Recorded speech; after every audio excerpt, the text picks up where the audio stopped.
Hello, magandang araw na naman sa ating lahat mga bro, mga kabadis, Mati-H, Luzon, Visayas, Mindanao. Mapagpalang araw sa ating lahat, Mati-H. Ito ay meron na naman akong i-share sa inyo dito mga bro, mga kabadis, Mati-H. Kung saan itong area na ito ay nakapag-testdig na ako dito. Kung saan yung isa sa alignment ng 225 na tinestig ko ay nandun na yon. Kung saan ay merong dinobato na malaki at meron siyang countersign na nakaukit dun na kanji na yun ay ibig sabihin niya ay gemstone or jewelries ang nakabound dyan sa area na yan, kung saan ang nabanggit ko sa inyo na coordinate niya sa 45 Northeast ay ito yung bato na nagkapatong sa alignment ng 45 Northeast, na kung saan ay makikita nyo yung dalawang hole doon ay meron naman siyang perfect dot sa isang hole na nasa baba ay sinutukoy niya spot deposit dyan sa area na yan, kung saan ay makikita nyo nakatingin din at nakapoint yung arrow na yan, kung saan ay nakapoint siya dito na may layo siya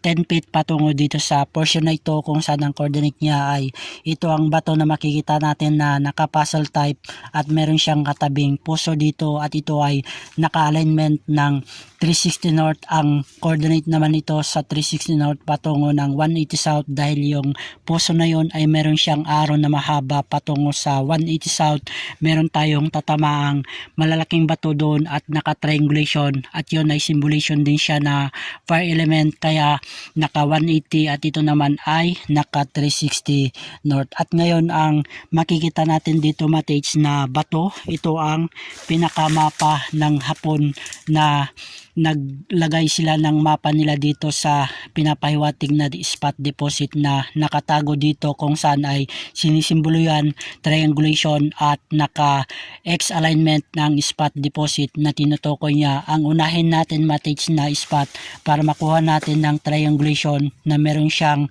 pattern na triangulation ay may pattern siya na 1, 2, 3 alignment, na kung saan ito ay nasa 360 north at ito ay magiging 1, at yung coordinate niya para makuha natin sa triangulation nandun sa code 2, at yung coordinate niya makukuha natin nandun naman ang code 3 sa alignment ng 90 degrees. Kaya eksakto, Mati-H, sa triangulation 1, 2, 3, kaya may pattern siya na 1, 2, 3, at makuha rin natin ang pattern niya sa X alignment. Kunin natin ang X alignment, Mati-H, dahil itong bato na ito na nagkapatong yan ay naka-alignment ng alignment 45 northeast. Para makuha natin ay patungo sa coordinate niya patungo ng 225, nandun din yung isang spot. At ngayon makikita natin yung tatlong bato dito, ito ay naka-alignment ng 315 northwest patungo sa spot coordinate niya sa 125 southeast, ay nandun yung spot na coordinate niya, kaya naging X din siya, at yun ay naka 125 southeast at naka 180 south, na kung saan ang coordinate niya ay patungo siya dito sa portion na ito, at mula doon may layo rin siya patungo doon 30 feet patungo doon sa area na yon, kung saan ang spot deposit ay nandun, Mati-H. Kung ano ang pinapahiwatig ng map na ginawa ng mga Hapon dito sa malapad na bato, at yan ang pinaka benchmark at fulcrum point, at yan na rin ang pinaka mapstone, kung saan ay meron ding spot doon sa bato na yon, kung saan ay rock enclosed treasure na yung bato na yon, dahil yon ay animal sign marker din siya na nakatingin sa portion na tinesdig ko doon sa area na yon. At ngayon ang titignan natin, Mati-H, na spot deposit ay sa code 3 sa 90 degrees. Ang makikita natin doon, Mati-H, ay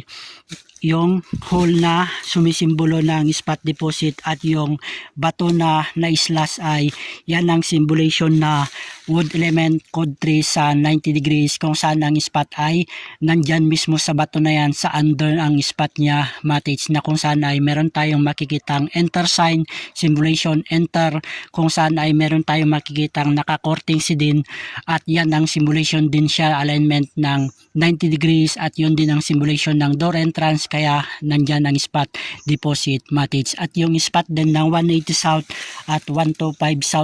southeast ay nandyan din matage, dahil yan ay naka 125 southwest coordinate niya yung spot area doon sa 315 northwest. At ngayon ay makikita rin natin doon matage ay meron ding hole doon na nakapoint sa direksyon ng spot, kung saan ay nandyan din ang spot, kung saan ay triangulation yung bato na makikita natin na simulation ng fire element, kaya nandyan ang spot. At yan ay naka 180 patungo sa kanyang coordinate dito sa portion na ito sa 360 north, kaya ang spot din ay nandyan sa portion na yan, kung saan ay on the spot direct under na dyan sa area na yan kung saan yung bato na naka puzzle type. At ito ang pinaka small deposit niya dito or pinaka giveaway niya matage, kung saan itong bato na nandito sa alignment ng 45 northeast na nabanggit ko na nagkapatong na bato. Ito ang makikita natin na simulation animal sign marker, na kung saan ang pinakamata niya yon ay perfect circle, na ibig sabihin yan ay simulation ng flag ng Imperial Treasure. At yan din ang simulation na positive area at perfect sign, na kung saan ang tingin niya mula doon sa gitna meron tayong makikitang perfect dot, at yung arrow niya at tingin niya mula dyan 3 feet patungo dito, plus yung counter sign matage na dot na makikita natin mula doon 3 feet patungo rin dito, at meron siyang maliit na hole. Yun ang simulation ng spot deposit dito sa portion na ito, kung saan ay nandito ang spot ng 45 northeast, na kung saan ito ang pinaka small deposit niya matage. At dito sa portion na ito matage, dahil ito bato na ito ay nagkapatong lamang, ito ang makikita natin na sumisimbolo dito matage na hole, na kung saan itong hole na ito matage ay meron siyang perfect dot sa gitna. Ibig sabihin nito matage ay meron siyang spot dito sa under nitong bato na ito na malapad, na kung saan ay meron tayong makikitang perfect dot dito, at dito ay meron tayong makikitang enter sign dito. Ibig sabihin nito matage, ito ay cover lamang, na ang deposit ay nandito sa kanyang baba, kaya ito ay naka-cover lamang matage, dahil ito ay makikita natin ito ay perfect circle at meron siyang isang dot. Ibig sabihin on the spot dito sa area na ito. At ito ang makikita natin, naka-korting si dito, papasok yung slash alignment sa loob, at ito ay naka-alignment ng 45 northeast, na coordinate niya yung nasa alignment ng 225 southwest, na tinesdig ko na doon na may layo siya mula doon patungo dito 30 feet patungo dito sa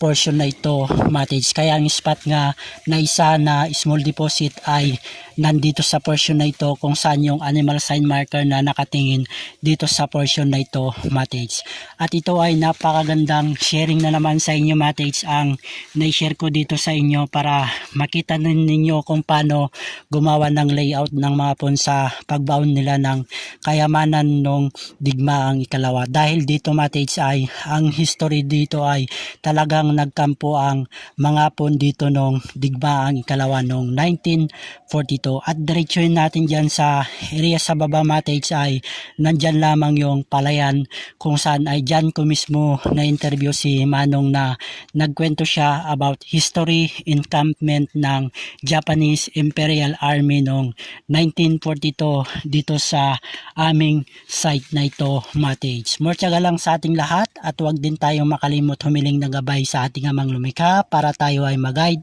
at mabigyan blessing tayong lahat matage. Aba Alayam and King Misaya Washay, guide and bless sa ating lahat matage. Yada, more power to all katage.